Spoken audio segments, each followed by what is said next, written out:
कश्मीर के पहलगाम की बैसरन घाटी में पर्यटकों की भीड़ जमा थी।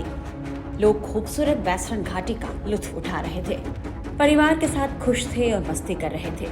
इसी बीच दोपहर में यहां आतंकवादी हमला हो गया। चंद सेकंड में लोगों की खुशियां मिट गई।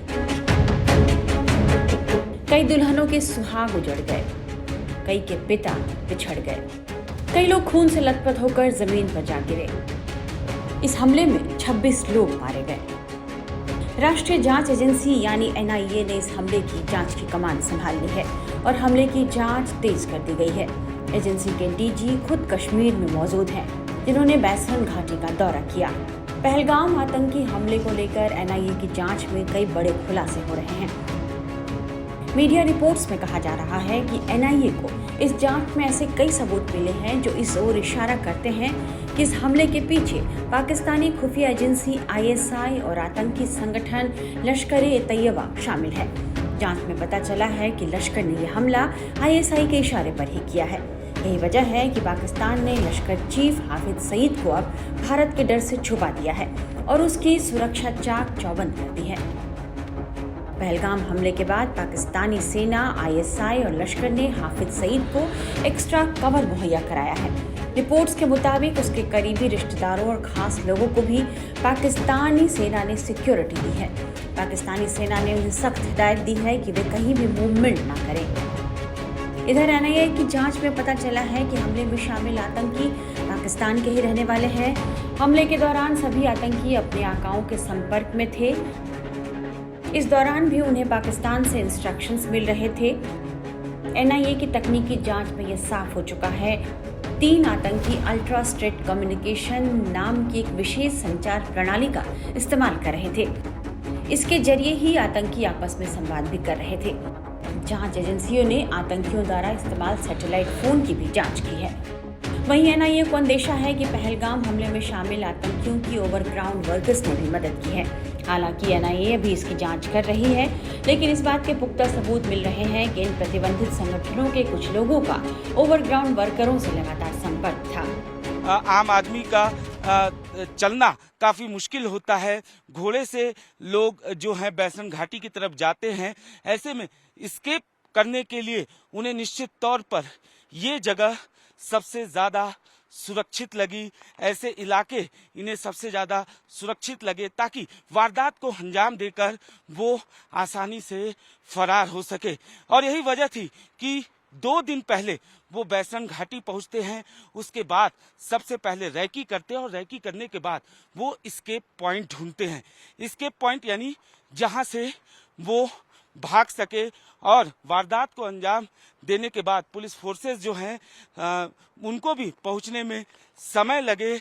इसी वजह से वो बैसरन घाटी को चुनते हैं। निश्चित तौर पर बाकी जो 3 लोकेशन थी वहां सिक्योरिटी भी काफी ज्यादा थी, जिसकी वजह से वो उसका प्लान ड्रॉप करते हैं और फिर वो बैसरन घाटी पहुंचते हैं। निश्चित तौर पर बैसरन घाटी चूंकि पहाड़ी एरिया, पेड़ कई सारे, और यही वजह थी कि उन्हें पता था कि यहाँ से वो आसानी से एस्केप कर सकते हैं, आसानी से भाग सकते हैं। इतना ही नहीं, जांच के दौरान जिस तरीके से ये बात सामने आई कि कैसे ये आतंकी सैटेलाइट फोन का इस्तेमाल कर रहे थे, एक खास कम्युनिकेशन डिवाइस का इस्तेमाल कर रहे थे जिससे वो चैट जो है वो शेयर कर सके बिना सिम का इस्तेमाल किए हुए और उन्हें पकड़ा न जा सके। तो पूरी तरीके से प्लानिंग स्ट्रेटेजी आतंकियों के द्वारा तैयार की गई। न सिर्फ वारदात वाली जगह 2 दिन पहले पहुंचना, वहां की रैकी करना, इसके पॉइंट तलाशना और उसके बाद वहां वारदात को अंजाम देने के बाद वहां से फरार हो जाता है। क्योंकि ये जो पहाड़ी रास्ते होते हैं यहाँ निश्चित तौर पर कहा जा सकता है कि न सिर्फ फोर्सेस को पहुंचने में समय लगता है, बल्कि जिस तरीके से जो एक्शन लेना होता है उसमें भी थोड़ी दिक्कत आती है, क्योंकि जो पहाड़ी रास्ते वहाँ पेड़ काफ़ी सारे हैं। कई जगह ऐसे हैं जो कि एस्केप पॉइंट आतंकियों के लिए बन सकते थे। इसी वजह से उन्होंने ऐसी जगह को चुना जो कि एम्यूजमेंट पार्क से करीब 5 किलोमीटर की दूरी पर था। ये 2 दिन पहले जाकर समय और सब कुछ तय करते हैं और उसके बाद एग्जिट और एंट्री पॉइंट से एक तरीके से कहा जा सकता है आतंकी हमले को अंजाम देना शुरू कर देते हैं। फिलहाल एनआईए पूरे मामले की जांच कर रही है, लेकिन जिस तरीके से आतंकियों ने साजिश रची, जिस तरीके से उन्होंने प्लानिंग अपनी तैयार की और इस पूरी साजिश में पाकिस्तानी आतंकियों की इस पूरी साजिश में जो ओवरग्राउंड वर्कर थे उनका बेहद अहम रोल था। ये इन 4 ओवरग्राउंड वर्कर के बारे में पता चला है कि उन्होंने इन आतंकियों की मदद की थी और कई ऐसे लोग हैं जो फिलहाल अभी हिरासत में हैं। इतना ही नहीं, कई लोगों से अभी पूछताछ की जा रही है, लेकिन इस पूरे मामले में ओवरग्राउंड वर्कर का जो रोल रहा है वो काफी अहम रहा है। इस हमले की जांच के सिलसिले में एनआईए ने 150 से ज्यादा लोगों को हिरासत में लिया है और करीब 2800 से ज्यादा लोगों से पूछताछ की गई है। फोटोग्राफर, होटल मालिक, दुकानदारों, जीप लाइन वर्कर और टूरिस्ट गाइड के बयान भी दर्ज किए गए हैं। पहलगाम आतंकी हमले के बाद भारत ने पाकिस्तान के खिलाफ कई बड़े कदम उठाए हैं। भारत पाकिस्तान को इस गुनाह के लिए क्या सबक सिखा सकता है, उसे क्या सजा दे सकता है, रक्षा विशेषज्ञ संजीव श्रीवास्तव से सुनिए। ये जो भारत है उसने पाकिस्तान को पहले भी 4 युद्धों में पराजित किया है और पाकिस्तान ने ये जो नापाक हरकत की है, पहलगाम की जो आतंकी हमले को उसने अंजाम दिया है, उसका भी 0 टॉलरेंस की पॉलिसी के साथ ये जो नया भारत है वो जवाब दे रहा है।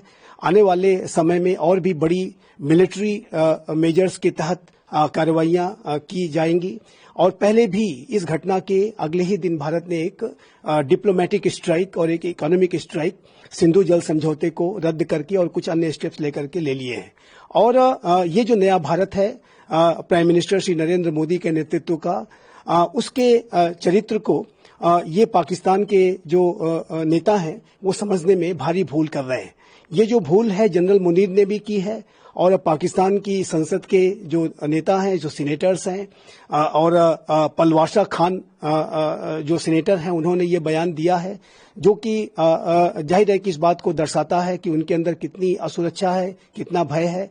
और भारत से ही इस पाकिस्तान का जन्म हुआ, भारत से ही इस पाकिस्तान का जो अस्तित्व है और यदि ये पाकिस्तान के लीडर्स भारत के अस्तित्व पर चुनौती देने की अगर मंसूबे पाल रहे हैं तो जाहिर है कि वो अपने अस्तित्व को ही समाप्त करने के बारे में कदम बढ़ा रहे हैं। ये बात भी उन्हें समझ लेनी चाहिए। उनके जो ये नापाक मंसूबे हैं अयोध्या तक पहुंचने के और अजान पढ़ने इत्यादि के, ये जो गैर जिम्मेदाराना और नफरती जो बयान है, ये कभी भी इसको वो हासिल नहीं कर पाएंगे। और उल्टा ये होगा कि ये जो भारत है, जो नया भारत है, वो जब पाकिस्तान के ऊपर बड़ी कार्रवाइयां करेगा तो पाकिस्तान कई भागों में विभाजित होगा। अभी मेरे विचार से पाकिस्तान में आंतरिक स्थितियां बेहद दयनीय हैं और पाकिस्तान ने पहलगाम का जो आतंकी हमला वहां के आर्मी के जनरल्स ने, जनरल मुनीर ने अपनी समस्याओं से पाकिस्तान की जनता का ध्यान वहां के मूल मुद्दों से भटकाने के लिए और अंतर्राष्ट्रीय समुदाय का ध्यान भी पाकिस्तान के आतंक परस्त चरित्र और वहां की दयनीय स्थिति से भटकाने के लिए करवाया है। एक डाइवर्जनरी टैक्टिक्स के तहत पाकिस्तान ने हमला कराया है। लेकिन पाकिस्तान को इस बात को नहीं भूलना चाहिए कि ये जो नया भारत है वो आतंकवाद को बर्दाश्त नहीं करता है और जब भारत की कार्रवाइयां अब चल रही हैं तो ऐसे में पाकिस्तान जो पहले से ही दयनीय स्थिति में है उसके कई टुकड़े हो सकते हैं। मेरे असेसमेंट के मुताबिक पाकिस्तान के कम से कम 5 टुकड़े हो सकते हैं। बलूचिस्तान, सिंध देश, खैबर पख्तूनख्वा में पश्तूनिस्तान की मांग चल रही है और जाहिर है कि जो पाकिस्तान ऑक्युपाइड कश्मीर और गिलगित बल्तिस्तान है वो भारतीय टेरिटरी है, वो इलीगल ऑक्यूपेशन है, वो तो भारत में आएगा ही। और पाकिस्तान के जो हुक्मरान हैं, ये जो नेता हैं, इनके पास अगर कुछ बचेगा तो एकमात्र पंजाब ही बचेगा और ऐसे में पूरे पाकिस्तान का अस्तित्व ही समाप्त हो जाएगा।